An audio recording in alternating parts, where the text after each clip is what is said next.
En el Reino de España, donde las principales fiestas son todas religiosas, donde se fusilaron a 200.000 españoles después de que algunos curas que bendijeron a los fascistas como si lucharan en una cruzada, les dijeron a los fusilados que se reconciliaran con Dios antes de ser asesinados. Donde la Iglesia se roba edificios públicos como la mezquita, además de que no paga el impuesto de bienes inmuebles. O hace propaganda cotidiana de odio en radios y televisiones. En una España donde los niños que hemos estudiado en colegios religiosos nos seguimos preguntando en las noches de insomnio si nos daban más miedo los curas que nos golpeaban o los curas cariñosos. En esa España, el actor Willy Toledo ha sido acusado de un delito contra la libertad de conciencia y de ofensa a los sentimientos religiosos y se sienta en el banquillo de los acusados en el juzgado de lo penal número 26 de la ciudad de Madrid. La Asociación de Abogados Cristianos, la misma que ha callado cuando se han agredido o asesinado a inmigrantes o a mujeres o homosexuales. La misma asociación que no ha dicho nada cuando se han oído gritos racistas en estadios o cuando se ha llamado al odio en nombre de Franco de su estirpe, interpuso una denuncia contra el actor por unos mensajes publicados en Facebook en 2015 y 2017, en los que insultaba a Dios y a la Virgen. Uno podría pensar que Dios o la Virgen, como afectados, podrían personarse en la acusación, dejando claro que cualquier ofensa a cualquier ente divino humano pues les ha dificultado su vida normal y podía presentarse Dios y la Virgen y reclamar una reparación. Pero tengan algo seguro, ni Dios ni la Virgen van a comparecer en el juzgado para mostrarle su rabia, su ira al blasfemo Willy Toledo. No van a comparecer por la misma razón por la que precisamente ahora que todo el mundo tiene un teléfono móvil, con su camarita, resulta que las vírgenes y los santos han decidido no aparecerse ni a pastorcitos ni a bruques del IBEX 35. Hay que tener ganas de joder la fiesta. Uno empieza siendo condenado por blasfemar y terminamos siendo, no sé, pasados por las armas, por descerebrados que creen que a Alá o a Mahoma les molestan nuestras blasfemias. Se supone que porque Alá o Mahoma o Dios o Yahvé se lo han dicho a ellos. Qué curioso, hablan con ellos y no con nosotros. Es decir, son locos que oyen voces y creen que Dios es a ellos a quien les habla porque se deben sentir especiales. Los comuneros de 1871 se levantaron contra el poder de Versalles porque les había llevado a la guerra, les había llevado a la miseria, al hambre y al hacinamiento y pidieron, entre otras cosas, la separación entre la Iglesia y el Estado, 1871. Porque los que hablan en nombre de Dios siempre nos quieren engañar. Porque Dios también nos puede hablar a nosotros y decirnos precisamente lo contrario de lo que le dice a esos energúmenos. En España somos muy creyentes, aunque no vayamos ya ni a misa ni creamos en los curas. Decía un paisano en un dibujo del humorista y va a otro, donde comentaban una noticia que decía que en España hay mucha gente que cree en Dios.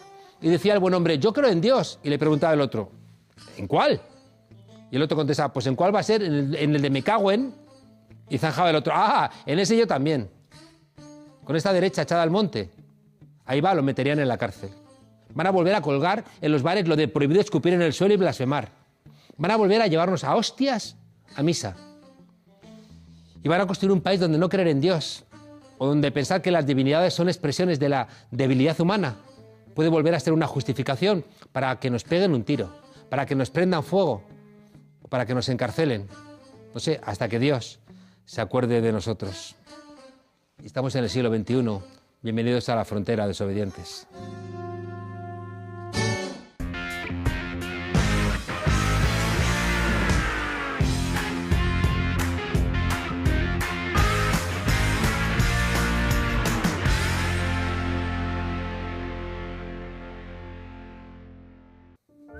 La salida del Reino Unido de la Unión Europea se consumó el pasado 31 de enero, pero en realidad viene de mucho más atrás.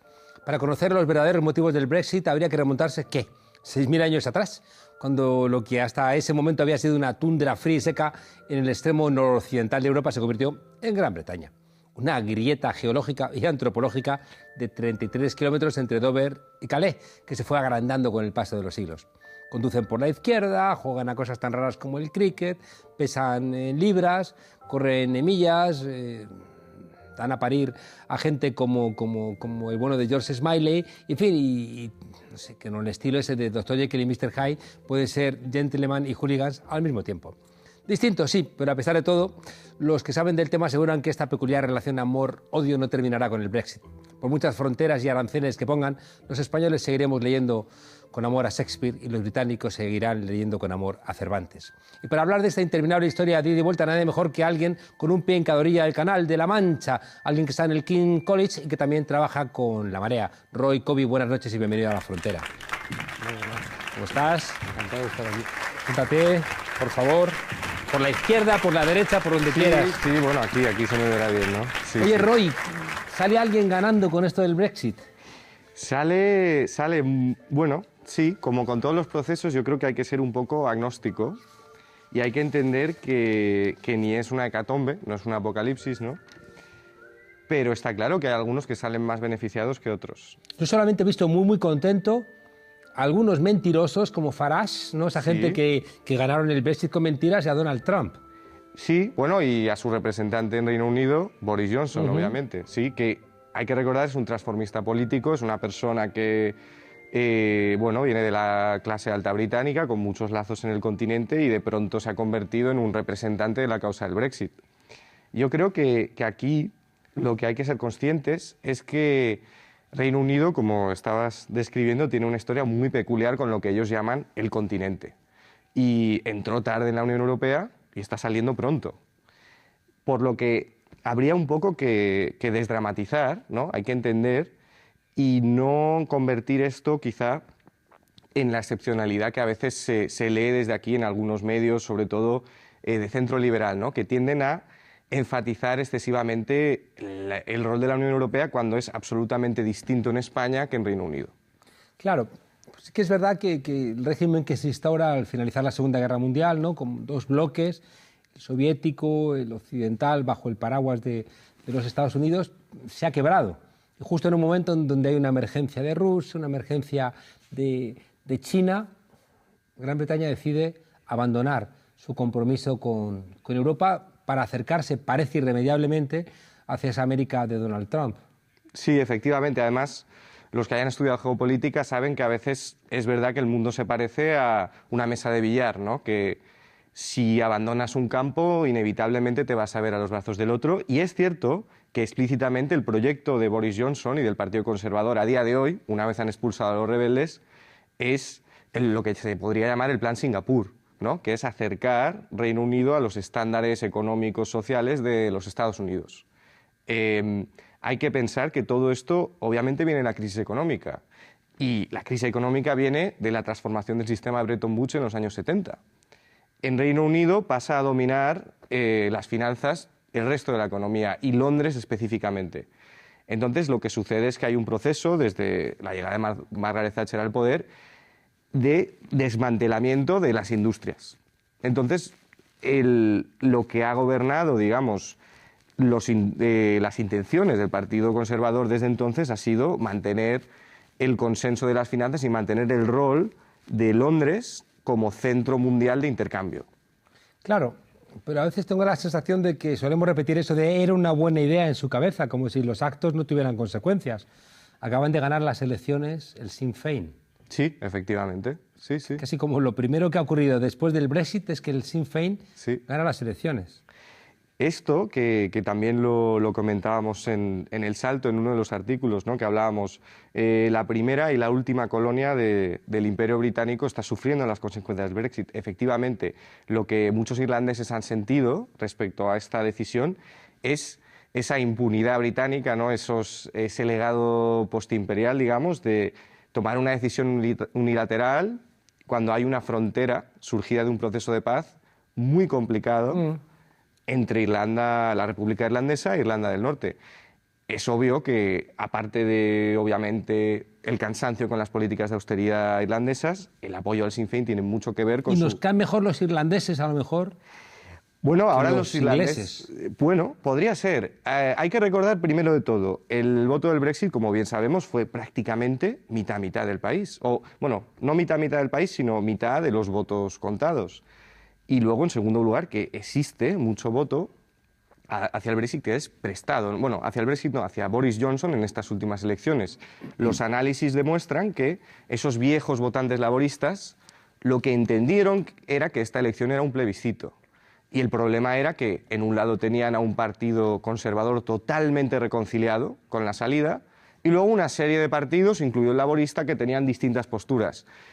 Más allá de la tradición Tory, de la humillación, el hundimiento de la clase obrera, que han comentado autores como Owen Jones, aquí lo que quería la mayoría, en este caso, bajo el peculiar sistema electoral británico, es solucionar el problema del Brexit de una vez por todas. Porque cuando ha habido una expresión democrática, y esto es una cuestión que la izquierda tiene que empezar a entender, no puede ser agnóstica con temas constitucionales ni de organizaciones internacionales, cuando hay una cuestión de legitimidad democrática, tiene que haber una intervención. El agnosticismo no genera buen resultado, por muy bueno que sea el programa. Que Gran Bretaña es un país que si hay unas elecciones y si sale un resultado, exigen que eso se cumpla. Bueno, hay un mandato, ¿no? Y es cierto que más allá de que conocemos un contexto, ¿no? Que hay una prensa, que magnates como Rupert Murdoch controlan absolutamente, una BBC que ha estado en manos de conservadores durante una década, que ha sufrido recortes, que ha promovido esta visión de desmantelamiento absoluto del estado del bienestar a través de, digamos, lo que llamó Naomi Klein, ¿no? La doctrina del shock. La salida de la Unión Europea puede justificar, pero al mismo tiempo existe una tradición muy longeva en el parlamentarismo británico que efectivamente habla de la soberanía. Nada por encima de Westminster, ¿no? Y eso es muy fácil de comprender para el electorado británico. Ya. Claro, hay problemas, decíamos, en Irlanda, Escocia también. Sí, efectivamente. Parece que está planteando posiciones diferentes a las que está expresando Johnson. Al mismo tiempo parece que el Brexit ha sido un voto más bien juvenil, pero más bien anciano y rural que joven y de las grandes ciudades, ¿no? Parece como que hay demasiadas fracciones ahora mismo en Gran Bretaña. Efectivamente, este tipo de fantasías obviamente no son muy productivas, pero si solo hubieran podido votar los menores de 45 años, las elecciones en Reino Unido las habría ganado el Partido Laborista. Y la cuestión escocesa es muy interesante porque la gran apuesta de David Cameron de hacer un referéndum por la Unión Europea viene de su confianza de haber ganado el referéndum escocés. Yo pienso que él no habría tomado esta decisión porque la gran promesa a Escocia fue que si permanecían en Reino Unido, permanecerían en la Unión Europea, y ahora mismo se ha revertido la situación, digamos. Entonces, es muy interesante y obviamente la situación escocesa es peculiar porque allí hay una suerte de alternativa a lo que sería el conservadurismo inglés, ¿no? Hay una visión de construir algo similar a un Estado quizá noruego, quizá con esa renta del petróleo construir una socialdemocracia escocesa a través del Partido Nacionalista Escocés. Ahora bien, Boris Johnson ya se ha pronunciado y ha dicho que, bueno, el último referéndum fue en 2014, fue muy reciente, salió claramente que los escoceses querían conservar su alianza y veremos si se produce una situación de enfrentamiento de legitimidades como ya ha pasado en España. Claro. Y luego, aparte, si ese fuera el único de los problemas, tengo la sensación de que Gran Bretaña siempre, sobre todo Inglaterra, era la más reacia a asumir los contenidos sociales, la Carta Social Europea o los contenidos más avanzados de la Constitución, del proyecto de Constitución Europeo. A partir de ahora, la Unión Europea se libera para poder ahondar más en los presupuestos sociales, ¿o la salida de Gran Bretaña no va a ayudar tampoco en esa dirección? Es paradójico porque muchos hablan de que va a haber un nuevo reparto del poder, ¿no?, en la Unión Europea, y dicen que los países medianos como España, como Polonia, van a tener esa oportunidad de brillar, sobre todo si cooperan con Bruselas y la Comisión, que no es el caso de Polonia actualmente. Pero hay que entender también que, aunque se utilizó como excusa, es cierto que el thatcherismo impulsó una regresión neoliberal en toda Europa, impulsó toda oposición a la intensificación de la expansión, no podemos simplemente reducir la Europa neoliberal a los designios del conservadurismo británico, porque Macron es producto de Francia, no es, y entendemos que los ajustes que realiza Schröder a principios de los 2000 no son el resultado de una presión británica. Yo creo que el problema fundamental es otorgar demasiado valor a la Unión Europea como institución.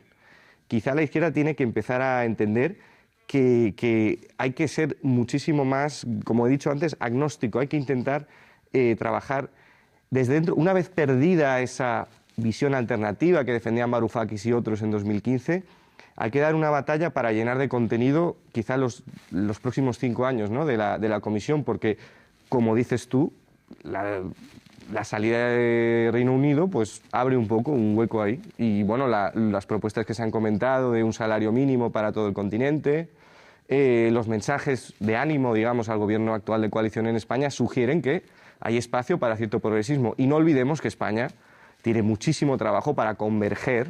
Lo que aquí a veces se denuncia como esto es populismo bolivariano, bueno, aquí tenemos un Estado social infrafinanciado e infradotado que todavía se puede aumentar dentro de los cánones que nos impone la Unión Europea. La Unión Europea terminaba en Gran Bretaña, ahora al desaparecer Gran Bretaña la Unión Europea termina en España y Portugal, ¿no? ¿Eso qué implica? Yo creo que ahí hay que entender también que nuestra posición aquí quiero decir, España y Portugal también, Grecia en parte, los países que tuvieron una accesión mucho más tardía, obviamente la población tiene una lectura muy distinta de la Unión Europea y esto es importante también para comprender el Brexit. Un británico entiende perfectamente que su democracia, sus instituciones no provienen de una influencia desde Bruselas o desde París, no. Sin embargo, en España es cierto que hay una idea que tenemos si no una deuda, digamos, aquí tenemos una democracia gracias en parte a las presiones de los europeístas, ¿no?, de aquel momento. Y yo creo que, situando aquí la frontera, creo que necesitamos pensar una posición diferente para España en el continente, más allá de estos viajes diplomáticos que se realizan bajo la rúbrica de España Global. Tenemos que incidir mucho más, aprovechar ese espacio que hay para defender una visión que es la del sur de Europa, que es muy distinta a la del norte de Europa, ¿no? Una visión de un Estado que invierte mucho más, que intenta crear un mercado interno basado en las manufacturas. Ahí es donde hay un espacio. Otro elemento que se abre es que al irse Gran Bretaña quizá pierda fuerza la OTAN y que esa discusión que algunos mantenemos de que preferimos pensar en una defensa europea y que esté menos bajo el paraguas de los Estados Unidos, creo que nos puede convenir, porque Estados Unidos se mete en guerras para robar el petróleo como en Irak, que a nosotros nos va menos que nos va más. Y seguramente a lo mejor la salida también de Gran Bretaña permite avanzar en ese pensamiento de buscar una fuerza armada netamente europea. Claro, no podemos engañarnos y es bien conocido que el proyecto de integración europea de Eisenhower en su momento y de sus sucesores tiene en su origen controlar el crecimiento de Europa también como polo militar y polo político en el mundo. Quizá es un buen momento para que Europa encuentre su lugar y aunque de momento lo que sí que pensaban muchos agoreros con la elección de Trump, que bueno, la OTAN va a perder su significado, quizá lo que estamos viendo es un recrudecimiento, ¿no?, un activismo mayor, como hemos visto en América Latina, y lo peligroso es que no existen voces de autoridad ni en Bruselas, ni en Madrid, para, digamos, oponerse a lo que se ve como un fortalecimiento de los bloques en el mundo. Es muy importante que se entienda que no es solo una cuestión de defensa, sino, por ejemplo, de crear un espacio soberano de datos, que yo sé que tú has tratado el tema también de la autonomía digital. Somos totalmente subordinados en cuestiones tecnológicas a Estados Unidos y mucho más también recientemente a China. Entonces, hay muchísimo trabajo por hacer en este continente para que no seamos un apéndice, ¿no?, de Donald Trump y de sus objetivos. La izquierda británica, en este caso la izquierda inglesa, tiene futuro. La izquierda siempre tiene futuro, pero lo que está claro... Te lo digo porque sí. Corbyn parece como que ha recuperado un poco de rock and roll, un poco de swing, ¿no? Pero al mismo tiempo una parte de los cargos del Partido Laborista están contra Corbyn. Parece que aquello es confuso, ¿no? Sí, hay que entender también que Corbyn y Brexit, yo siempre me gusta ver como que son caras de la misma moneda. No porque erróneamente, como pensaban muchos, Corbyn estuviese a favor del Brexit. Yo creo que Corbyn verdaderamente no tenía una postura definida, sino lo que él prefería centrarse en las cuestiones económicas y de cohesión social. Pero lo que está claro es que el legado, su legado, ¿no? Que ahora hay primarias en el partido, hay muchísimos, bueno, hay 5 o 6 candidatos con perfiles muy distintos. Su legado ha sido recuperar el socialismo dentro de la tradición laborista. El Partido Laborista... Muy clásica también, ¿no? Sí, pero hay que recordar que el Partido Laborista no se parece en nada a los partidos socialistas del continente. Es muy diferente, surge de los sindicatos, ¿no? Y es igual que el PSOE aquí. Sí, pero... Tan diferente no sé si es, ¿eh? Quizá en lo que sucedió en los años 80 y 90, ¿no? en su aceptación de la globalización neoliberal, son parecidos en esa convergencia, pero en su origen, quiero decir, el PSOE, por lo menos en legado, ¿no? puede aludir, ¿no? a su tradición revolucionaria, digamos, o su tradición un poco durante la Guerra Civil, un poco, bueno, de alguna manera, ¿no? Bueno, el que sería Negrín y lo execraron, ¿no? Sí, han tenido que reconocerlo cierto. hace 15 días. Pero existe, ¿no? dice. Y sin embargo, el Partido Laborista no tiene una tradición, nunca, el Partido Laborista nunca hace una impugnación del Estado británico y tiene un problema enorme, por ejemplo, con el imperialismo. El primer gobierno de Attlee, tan recordado, ¿no? Porque funda todo el Estado social británico, la sanidad universal, bueno, no tuvo problema con mantener, aunque concedió la independencia, ¿no? A India, pero con mantener lazos imperiales con otras naciones. Por lo que lo importante de Corbyn es ese reparto en el balance de poder. Ahora digamos que el socialismo ya no es una palabra sucia dentro del laborismo británico, lo que le falta es construir coaliciones con liberales, con otros movimientos progresistas, y ese fue el error quizá de Corbyn en diciembre. ¿Las mujeres están presentes ahora mismo en Gran Bretaña? Es curioso porque tradicionalmente el Partido Conservador tenía un gran empuje en el electorado femenino, por lo menos hasta los años 70 y 80, que eso cambia radicalmente, ¿no? Y las mujeres entienden que, digamos, parte de su avance social en derechos civiles está en el Partido Laborista y en menor medida en el Partido Liberal, los partidos verdes. Y paradójicamente en el Partido Conservador actual existe esa división de edad también. Las nuevas generaciones, el movimiento feminista británico no quiere saber nada de personajes como Boris Johnson, que muy poco se ha discutido aquí, ¿no? Pero es un individuo que tiene un largo historial de exabruptos, racistas, homófobos también y machistas en televisión y en prensa. Ha incluso publicado libros ridículos, ¿no? Con muchos tópicos antisemitas que eran los que se le atribuían a Jeremy Corbyn falsamente. Pero ha ganado las elecciones. Efectivamente, sí. ¿Algo han hecho mal los otros? Sí, yo pienso, como decía antes, recuperando un poco el pensamiento anterior, sobre todo la falta de Corbyn de construir alianzas fuera de su movimiento, ¿no? Que tiene un legado enorme, ¿no? En los años 70 y 80 en el Ayuntamiento de Londres, y luego en gran medida porque la izquierda todavía no entendemos la nueva dinámica comunicativa que, bueno, tú estás intentando aquí crear un espacio alternativo mediático, pero es que son refugios muy pequeños donde hay visiones. Este no, este es enorme. Este es enorme, ¿no? Pero quizá ante el tamaño, ¿no? de estas grandes corporaciones y sobre todo de las estrategias digitales. No existe operación rival a los ayudantes, personajes siniestros como Dominic Cummings, ¿no? que fue el gran planeador del Brexit. Todavía no hemos encontrado su equivalente. Bueno, porque no somos tan sinvergüenzas como ellos. Roy Covey, doctorando del King's College, periodista en El Salto. ¿Tienen que estar preocupados los ingleses en España y los españoles en Inglaterra con el Brexit para marcharnos? Hasta diciembre no. Veremos lo que pasa si hay un año, ¿no? para hacer acuerdos y para ver lo que pasa. ¿Eres optimista? Yo sí, porque creo que una vez un personaje como Corbyn lanza el guante y las nuevas generaciones le escuchan y van a verle en masa, yo creo que eso es indestructible, ese tipo de esperanza, ¿no? O sea, que la marcha de la historia dirigida por los jóvenes apunta hacia posiciones emancipadoras.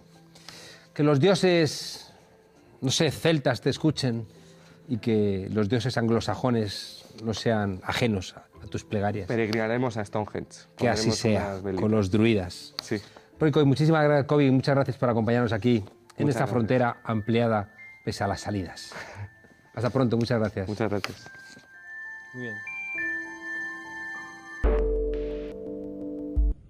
¿Qué tal, Juan Carlos? Semana tras semana decimos que en América Latina está en juego la geopolítica internacional. Miren algunos elementos que les vamos a aportar. Esta semana el embajador de Rusia en la Argentina visitó la ciudad de Ushuaia, la ciudad del fin del mundo, porque está muy al sur de la Argentina un lugar extremadamente bonito. ¿Por qué el embajador ruso estuvo ahí? Porque se cumplen 200 años de la primera expedición rusa a la Antártida.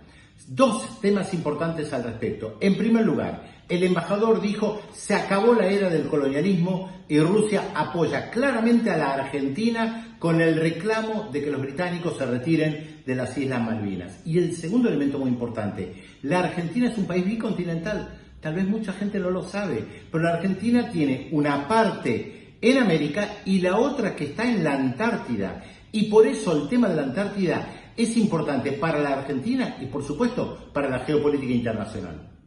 8:23 de la mañana se repite el ataque contra Puerto Argentino con mucha mayor intensidad. Antes habían sido 2 aviones que habían bombardeado el aeropuerto con escasa suerte. Ahora el tiroteo es mucho más intenso y se ve que además otro de los blancos es el mercante argentino que está en la bahía.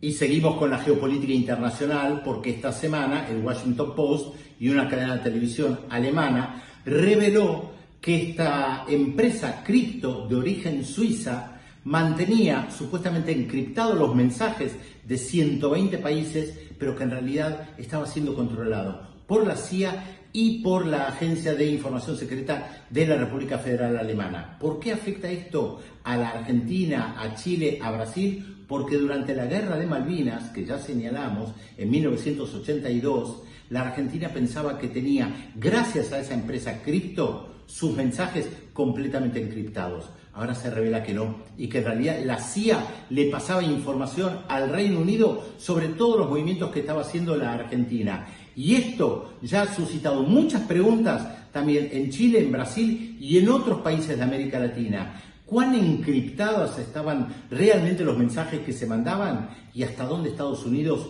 controla prácticamente todo? Há muito tempo eu tinha vontade de discutir com o Papa a questão da desigualdade e tentar mostrar as experiências bem-sucedidas das políticas de combate à desigualdade e à fome no Brasil.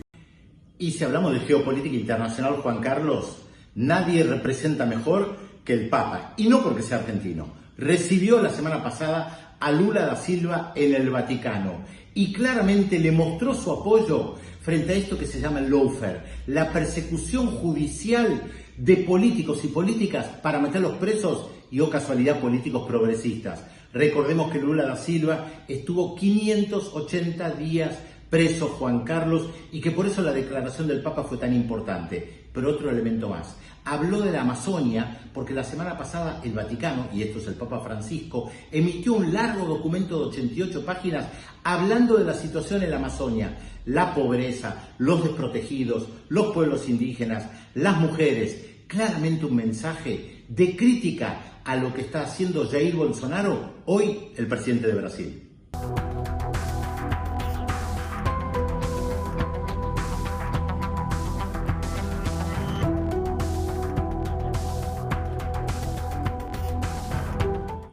Y Juan Carlos, no puedo dejar de cerrar este comentario mencionando un incendio en un orfanato en Haití donde murieron entre 15 niños y niñas. Una situación terrible del país más pobre de América que conoció un terremoto hace 10 años y que ya lo hemos mencionado en más de una oportunidad. ¿Por qué? Porque sigue estando monitoreado por el Fondo Monetario Internacional. Según la FAO, el organismo de Naciones Unidas que se dedica al tema de la alimentación, cerca de 1 millón de personas están en situación de hambre en Haití. ¿Y qué le recomienda la FAO? Que se distribuyan semillas, que se cultive. Pero justamente lo que el Fondo Monetario Internacional no solamente que lo recomendó, sino que hizo todo lo contrario, porque el fondo le dijo que abriera su mercado, y ya hemos mencionado cómo Estados Unidos ha inundado el mercado arrocero de producción agrícola propia con el arroz de los Estados Unidos. Haití podríamos decir, o podríamos titular, un país de múltiples tragedias. Irene Montero oculta en su currículum oficial que trabajó en una cadena de electrodomésticos.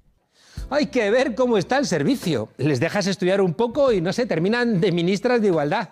Esto con Franco no pasaba. Bueno, y por pasar no pasaba ni siquiera con Felipe González. Bueno, y con el PP, con el PP menos. Con el PP menos porque para eso se ocupan ya ellos de subir las tasas universitarias y además, vienen de esa tradición, me lo contaba mi madre, donde las hijas de los pobres entraban por un lado y las hijas de los ricos al colegio por otro lado. Las puertas de servicio. Pues sí, Eduardo Inda, es verdad que Irene Montero trabajó en la empresa Saturn de San Sebastián de los Reyes entre 2010 y 2011. Cuidado, a mucha honra. Lo que se te olvida decir en tu mierda de diario es que lo hacía trabajando, con el apoyo de sus padres y con becas por buenas notas. Es así como terminó la carrera de psicología, con más de un 9 de nota media, 9,5. Claro, no todas tienen la suerte de llamarse Cayetana.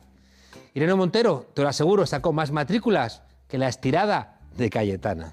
Cuando tú tienes invadido emocionalmente a un personaje o a una gran masa de gente, tú les puedes meter, no una, les puedes meter 800.000 mentiras. Tu periodismo, Inda, es así. Si tanto sabes sobre Irene Montero, ¿por qué no cuentas que realizó un máster en Psicología de la Educación, obteniendo 9 matrículas de honor de 15 posibles? Y que gracias a ese 9,5 en el trabajo de fin de máster ganó, en convocatoria pública, un contrato de investigación de formación de personal universitario para hacer la tesis doctoral. También ocultas, vaya periodista curioso, que más tarde le concedieron una estancia en Harvard y que lleva desde los 16 años ayudando a la gente a través de distintos movimientos sociales. Mira, Inda, de las experiencias laborales, quizá la que más le ayude a ser ministra de Igualdad es aquel puesto de cajera. Sé que a la gente como tú, que sois mercenarios, que sois mayordomos del poder, te puede explotar la cabeza pensando que la hija de un obrero, una ex cajera del Saturn, puede llegar a ser ministra en España. Es lógico. Tú eres más de Rodrigo Rato, un ministro al que no le hizo falta trabajar de cajero para llegar directito a Soto del Real. Inda, sois basura. Sois basura todos los santos días. Pero hay días en que vuestra basura, además de envolverse en la mierda con la que convivís, huele además a clasismo, a machismo, a decadencia, a ira y, en tu caso, a varón dandy. Está bien, porque hueles tan mal, Inda, que al final el pueblo se levanta extrañado de dónde viene ese hedor. Hasta mañana, desobedientes.